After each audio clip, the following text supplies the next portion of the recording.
When it comes to upcoming games, there's a lot I'm excited for. But above all, Kingdom Hearts 4 is at the top.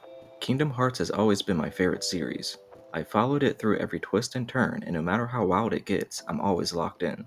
Anything that carries even a hint of that energy has my attention too, which is why Dusk Fate immediately stood out to me. It's clearly inspired by Kingdom Hearts, and anytime a game goes for that kind of emotional, stylized action RPG feel, I'm there day one.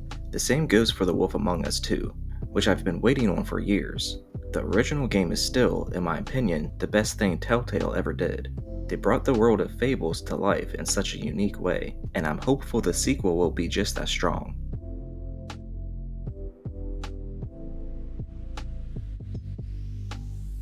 Another game high on my list is Romeo is a Dead Man. I'm a huge fan of Suda51 and Grasshopper Manufacturer, and this looks like a real leap forward for them. Not just another quirky side project, but a step up in scope and execution. I've always loved the way they build connected universes across their games, and I'm hoping this one continues that in a meaningful way. I'm also a massive horror fan, probably my favorite genre, and lately there's been a lot to look forward to. Ill and Luto both look incredible, and the Luto demo especially left a strong impression on me. It's rare for a demo to make me want to replay it multiple times, but this one did. Ill looks graphically stunning and intense, and I honestly don't need to see any more footage to know I'm in. Chronos by Bloober Team also looks promising, though I have some concerns about the combat. It seems like it's aiming for something similar to Dead Space, but the shooting doesn't look like it has that satisfying weight to it. Still, I've always supported Bloober. I've enjoyed all of their games. Layers of Fear, Observer, Blair Witch, The Medium, and I've never really understood why they got so much hate. It feels like people are suddenly switching up on them now that Silent Hill is in the mix, which is frustrating.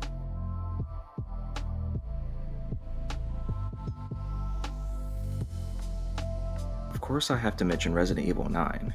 I've played every single Resident Evil game, including the more obscure ones like Survivor, Gaiden, Dead Aim, and even Operation Raccoon City and Resistance. I also own all the movies on Blu-ray. I love the series completely, even when it goes off the rails. That said, the Resident Evil 9 trailer didn't really move me. I'm still buying it, but I'm not hyped like I usually am. On the other hand, Tormented Souls 2 has me excited in a big way. I loved the first one and already have the sequel pre-ordered. It looks like one of those rare follow-ups that's going to genuinely outdo the original. I also follow the Dark Pictures anthology, but I felt like each entry has been a bit weaker than the last. I've reviewed all of them, and my general feeling is that the series lost focus. I'll still be picking up Directive 8020, but I'm not a huge fan of space horror unless it's done with a really fresh angle. So that's an uphill battle for me right off the jump. High on Life 2 is another one I'm excited for, even though I don't like Rick and Morty at all. I think the humor in Squanch Games titles works way better because it's interactive. It fits the format of games more naturally, and I've played all of their titles. While I would prefer a sequel to Trevor Saves the Universe, this is still a great direction. I also think they could expand their worlds into a full multiverse with fun Easter eggs tying their games together. One of my absolute most wanted top titles right now is Project Robot. Anything from Team Eco is a must-play for me. Their games are beautiful, mysterious, and emotionally resonant in ways that few others are. This one has the potential to be breathtaking, and I already know it'll deliver something meaningful and unique.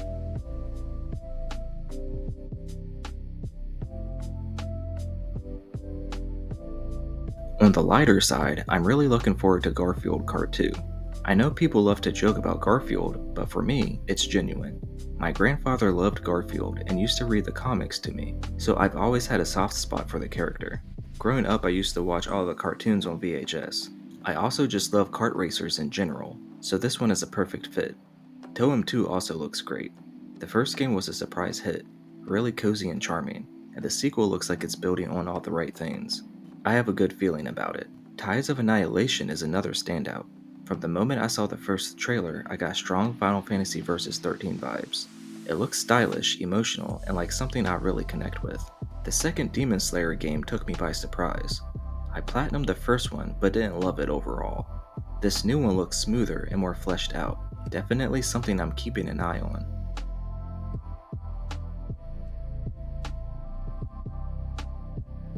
The Nightling is a game that kind of came out of nowhere for me, but everything about it, from the shield mechanics to the art style, won me over fast. I think it could end up being a sleeper hit. I've also been a huge fan of Rare and their legacy, especially Banjo-Kazooie. A lot of people reduce that style to just collectathons, but it's more than that. It's about tone, pacing, and charm. Yooka Replayly feels like the final, fully realized version of that vision, and I'm really excited to see how it comes together.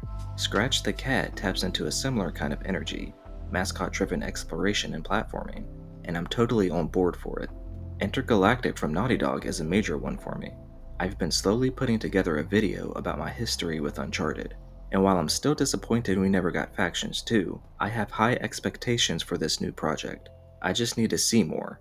Donkey Kong Bonanza initially looked too much like Mario Odyssey, which I didn't love, but the latest showcase turned that around. It finally looks like it's leaning into what makes Donkey Kong unique, and I'm now much more optimistic. There's also Atomic Heart 2, which I'm really looking forward to. I wasn't expecting much from the first game, but it ended up being way better than I thought it would be. The world was wild and fascinating, and with all the DLC and how the ending teases a sequel, it's not surprising we're getting a follow-up. I'm confident this one will be even better now that the foundation is laid. The Atomic Heart multiplayer, The Cube, also caught my eye. It looks weird and experimental in a way I find intriguing, and I'm really interested to see how it plays out once more details are revealed. There are a lot of upcoming games that I wouldn't necessarily call my most anticipated, but they definitely look cool and I'm keeping an eye on them. Hell is Us is a big one in that category. I'm not really a fan of the Souls-like genre. I don't have any trouble playing them, but I just find them kind of boring. That said, Hell is Us looks like it might take some of that DNA but do something more interesting with it. The art design is intriguing and the world and lore seem like they're going to be the main draw, which I'm into. Baraka is another one that stands out. It's a claymation adventure game that just looks really cute and charming. I love that kind of handcrafted visual style. A Plague Tale Resonance looks neat as well. I enjoyed the first two games, so I'm curious where they take it next, though I still want to see more of how the gameplay is evolving.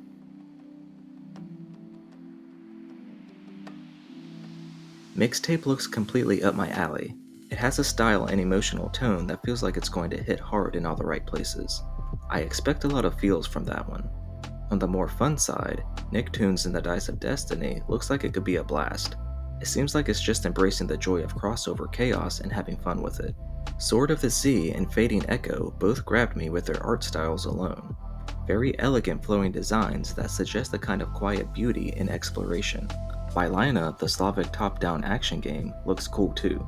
I don't know a ton about it yet, but the concept and visuals are enough to keep me interested.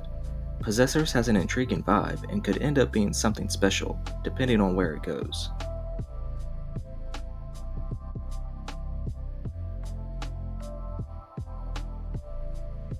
I'm also still really curious about Skate Story.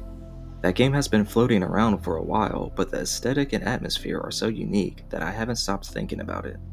Absalom looks visually intense and creatively designed. It has a surreal, haunting quality that stands out. Sinking City 2 is on my radar as well. I still haven't played the first game, and every time I see it I want to buy it, but I just haven't got it yet. I feel like they're really going to build on what worked in the first game with the sequel. Finally, there are a few smaller or lesser known games that caught my attention. Samurai Pizza Cats, The Lonesome Guild, and Edge of Memories. I don't have a ton to go on with those yet, but they all seem like they could end up being something neat. And I'm definitely watching to see how they developed. I also want to see more of No Straight Roads 2. I bought the first one forever ago, but I still haven't played it.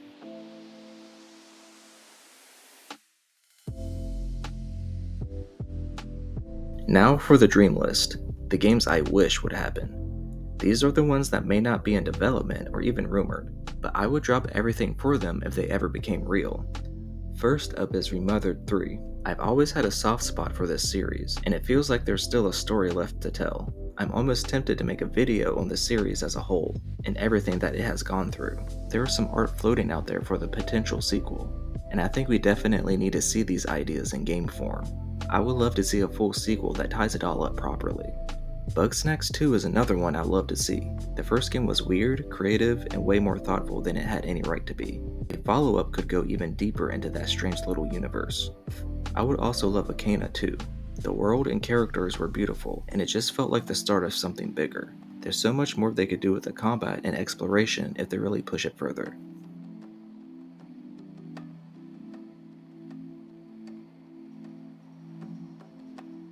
Of course, I'm still holding out for Mega Man Legends 3. The cancellation still stings, and I'd love to finally see that story continued. Same goes for Parappa the Rapper 3 or even Project Rap Rabbit, which looked amazing before it disappeared. That whole rhythm game vibe with style and personality is so unique, we don't get enough of it anymore. As a matter of fact, throw another Space Channel 5 in there as well. I would also be all in for a Pac-Man World Repack 2. They nailed the remake of the first game, and it only makes sense to bring the rest back now. While we're talking about platformers, I definitely need an HD version of Ty the Tasmanian Tiger 3, a remaster of 4, and honestly, just a completely new one. The charm is still there, and there's a niche audience that would show up for it.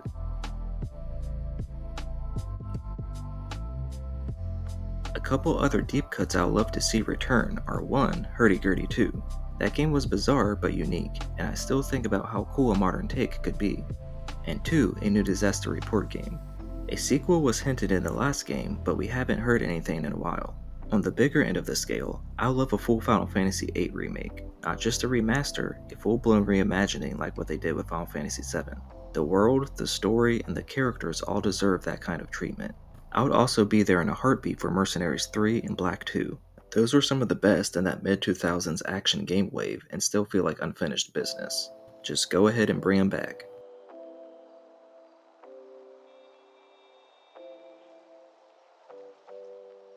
There are a lot of games that I think deserve sequels and revivals. Rygar for sure is long overdue. The Bouncer is another one I'd love to see come back. It wasn't perfect, but it had great energy and style that could totally work today with the right updates. The Evil Within 3 absolutely needs to happen. I really loved both previous games and would love to see where they would take it next, especially after how things wrapped up in 2. I also think it would be very easy to do side games for The Evil Within, especially with the lore and how the world works. And finally, The Chant 2. I liked the first game and I think it had a lot of potential that could be fully realized in a sequel. It just had a cool atmosphere and could definitely grow into something special with a second try.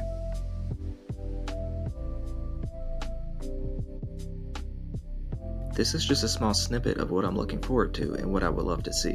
There's a whole lot more I could talk about. You don't want to see my notes app, but I don't want to make this video too long. If anyone is interested, I wouldn't mind diving deeper into talking about it more, or making up some ideas for some dream games, maybe even making a video series on it. I think that could be fun. This year has been a great year for gaming. What are you most excited for? What are your dream games? Let me know.